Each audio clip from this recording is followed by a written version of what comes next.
एडवा president comrade Shrimati और हमारी महामंत्री कॉमरेड मरियम धवले, हमारे इस मंच पर उपस्थित कॉमरेड वृंदा, हमारे एडवा के पूरे देश के आए हुए नेता और सुनने वाले मेरे बहुत ही बहादुर बहनों और भाइयों, एक तरफ तो देश के कोने कोने से बड़ी लड़ाइयों को लड़ने वाली हमारी बहनें यहाँ पर मौजूद हैं और साथ साथ तेलंगाना के कोने कोने से भी हमारी बहनें अपने संघर्षों की यादों को लेकर के यहाँ पर आई हैं।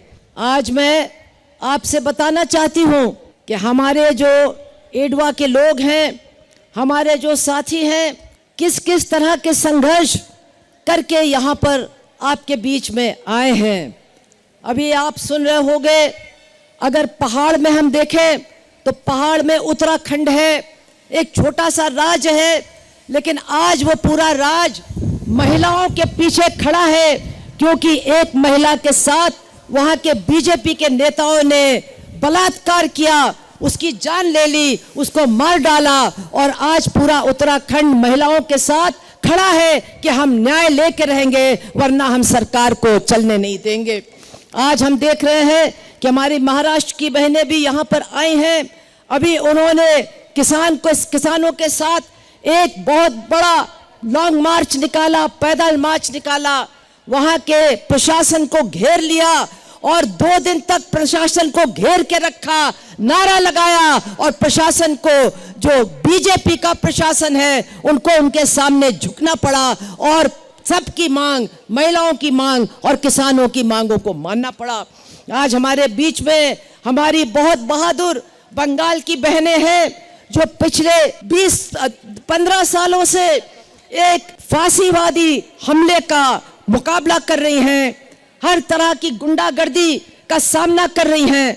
हमारी तमाम महिलाओं के साथ बलात्कार हुआ है, उनकी हत्या हुई है। अभी आपको मालूम है, हाल में ही एक मेडिकल कॉलेज की जो डॉक्टर थी, उसके साथ बलात्कार हुआ, उसकी हत्या हुई। लेकिन हमारी बंगाल की जो एडवा की बहनें हैं, वो उस लड़ाई में आगे हैं और न्याय को लेकर के रहेंगी। इसी तरह से हमारी त्रिपुरा की बहनें, आप जानते हैं बहुत छोटा सा राज्य है, वहाँ आदिवासी जनता है, जंगलों में रहने वाले लोग हैं, गरीब लोग हैं। आज बीजेपी के खिलाफ, बीजेपी की गुंडागर्दी के खिलाफ, बीजेपी के सांप्रदायिक हमले के खिलाफ, बीजेपी की मनोवादी नीतियों के खिलाफ हमारी एडवा की बहनें त्रिपुरा में सबसे आगे संघर्ष में खड़ी हैं और सरकार का सामना कर रही हैं।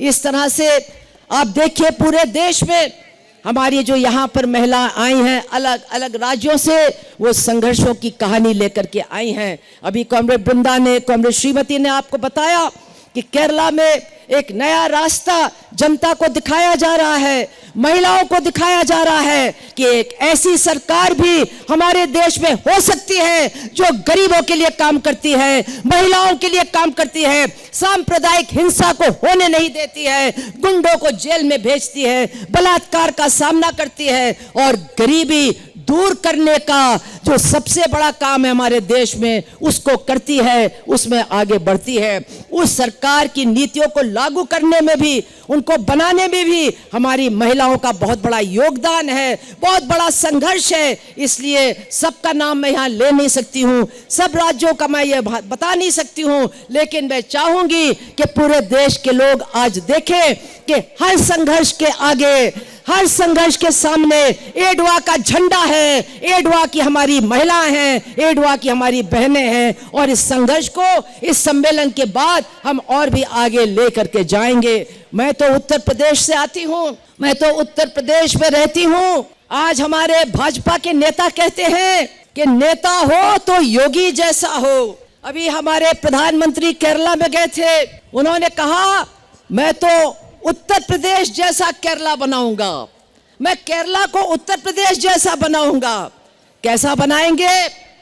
केरला में गरीब के लिए हॉस्पिटल है, हॉस्पिटल में फीस भी नहीं लगती है। मेरी ननिहाल है, छोटा सा गांव है, उस छोटे से गांव में भी पंचायत का अस्पताल है, पंचायत के पास डॉक्टर है, पंचायत के पास गरीब लोगों को पूरी तरह से सेवा देने के लिए उसका पूरा इंतजाम है। और यूपी के अंदर, उत्तर प्रदेश के अंदर अरे वहां के हॉस्पिटल का दीवार टूट रहा है, वहां एम्बुलेंस पंचर है, वहां महिला हेल्थ सेंटर के फाटक के बाहर सड़क के ऊपर बच्चा को पैदा करती है, अपनी भी जान देती है और बच्चे की भी जान देती है। और ये बेशरम भाजपा के लोग कहते हैं हम केरला को उत्तर प्रदेश बनाएंगे। इसका मतलब आप समझिए कि ये अगर आगे बढ़े, इनको हमने मौका दिया तो ये बात बिल्कुल सच है, ये पूरा देश उत्तर प्रदेश जैसा ही बना देंगे। वहां स्कूल सब बंद हो जाएंगे, वहां हेल्थ सेंटर में गाय को बांधा जाएगा, वहां सबसे ज्यादा बलात्कार होगा, सबसे ज्यादा हिंसा होगा, सबसे ज्यादा दलितों का अत्याचार होगा। यह है भाजपा का राज, यह है भाजपा के राज की तस्वीर जिनको हमको आपको समझना है। बहनों, आज हम लोग यहां पर इकट्ठा हुए हैं अपने देश के बारे में सोचने के लिए, अपने बारे में सोचने के लिए, लेकिन साथ साथ हमको यह भी देखना है कि दुनिया में दूसरी जगहों पे हमारी बहनों के साथ क्या हो रहा है। आज हमको देखना है कि पैलेस्टाइन के अंदर हमारी माता बहनों के साथ क्या हो रहा है, हमारे बच्चों के साथ क्या हो रहा है। वहां पर उनका नरसंहार हो रहा है, जितने लोग मारे गए, 1 लाख से ज्यादा लोग मारे गए, उसमें से आधे से ज्यादा बच्चियां हैं, बच्चे हैं, हमारी माताएं हैं। बेरहमी से उनको ज़ायनिस्ट फोर्सेस मार रहे हैं और उनके पीछे अमेरिका खड़ा है और अमेरिका के पीछे हमारा चौकीदार भी खड़ा है। हमारा चौकीदार भी अमेरिका के पीछे खड़ा है कि तुम आगे आगे चलो, हम तुम्हारे पीछे पीछे आएंगे। कितनी शर्म की बात है, जो देश साम्राज्यवाद के साथ लड़ता था, जो देश पूरी दुनिया में साम्राज्यवाद के खिलाफ नारा लगाता था, आज वही देश साम्राज्यवाद का चौकीदार बन करके उसके पीछे पीछे चलने के लिए मजबूर हो गया है। इतनी शर्म की यह बात है, लेकिन हम और आप साम्राज्यवाद के खिलाफ अपनी लड़ाई को नहीं भूल सकते हैं। इस लड़ाई को और तेज करना होगा। आज ये ट्रंप, ये साम्राज्यवादी देश, ये पूरी दुनिया की जनता को धमकी दे रही है, पूरी दुनिया की जनता को कह रही है हम राजा हैं, हम सम्राट हैं, हम सबके ऊपर राज करेंगे। आज हमको वेनेजुएला से झगड़ा है तो वेनेजुएला का राष्ट्रपति उठा करके, उसकी पत्नी को उठा करके हमने अपने यहाँ जेल में बंद कर दिया है। आज हमको ग्रीनलैंड अच्छा लगता है तो हम ग्रीनलैंड पे भी कब्जा करेंगे। और हमको आंख दिखा करके, भारत को आंख दिखा करके कहता है तुम सस्ता तेल खरीदोगे, तुम किसी के साथ बातचीत करोगे तो तुम्हारे ऊपर 25% टैरिफ लगाएंगे, 50% लगाएंगे, 500% भी लगाएंगे। और हमारा चौकीदार बोलता है अरे नहीं हुजूर, ऐसा मत करना, ऐसा मत करना, हमको माफ कर दो, हम अपना रास्ता बदल देंगे। तो साम्राज्यवाद के खिलाफ हमको लड़ना होगा, साम्राज्यवाद के खिलाफ जनता को हमें इकट्ठा करके समझाना होगा कि आज पूरी दुनिया की जनता को साम्राज्यवाद से खतरा क्या है। यही नहीं बहनों, हमारे देश के अंदर भी हमारी जो जिंदगी है वो खतरे में पड़ती चली जा रही है। आज हम यहाँ तेलंगाना में खड़े हैं, एलेमा को याद कर रहे हैं, मल्लू स्वराज्यम को याद कर रहे हैं।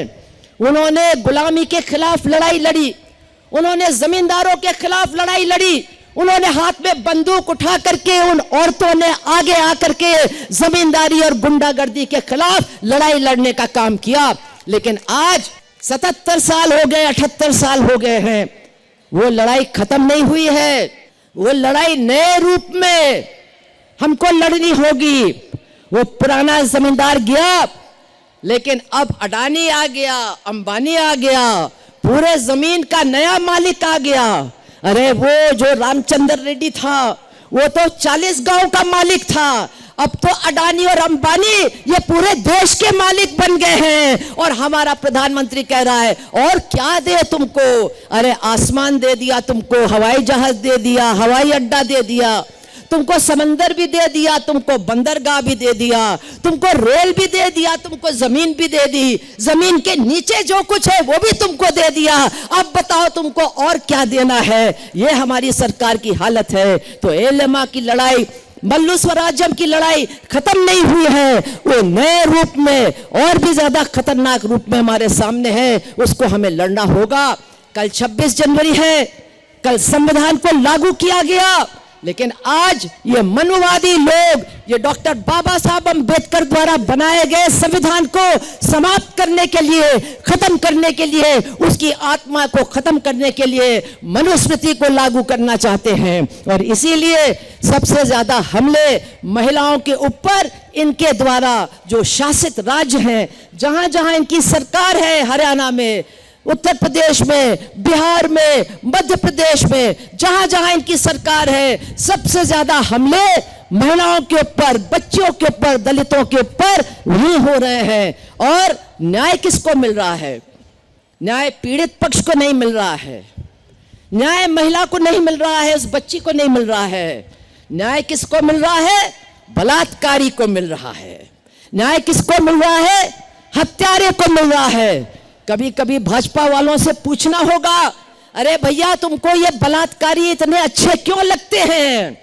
वो चाहे राम रहीम हो, चाहे बिल्किस बानो के बलात्कारी हो, चाहे हमारे जो पहलवान बहनें हैं उनको सताने वाले हमारे यहाँ के एमपी हो, ये सब तुमको क्यों अच्छे लगते हैं? अच्छे इसलिए लगते हैं क्योंकि ये मनुवादी हैं, ये महिलाओं को नीचा दिखाना चाहते हैं, ये महिलाओं के तमाम अधिकारों को छीनना चाहते हैं और महिलाओं पर हमला करने वालों को पूरी तरह से सुरक्षा देने के लिए तैयार रहते हैं। इसलिए मेरी बहनों, और यहाँ आप लोग इकट्ठा हो, बड़ी बड़ी लड़ाइयां आपने लड़ी हैं, लेकिन और भी बड़ी लड़ाई हमको आगे बढ़ करके लड़ना है।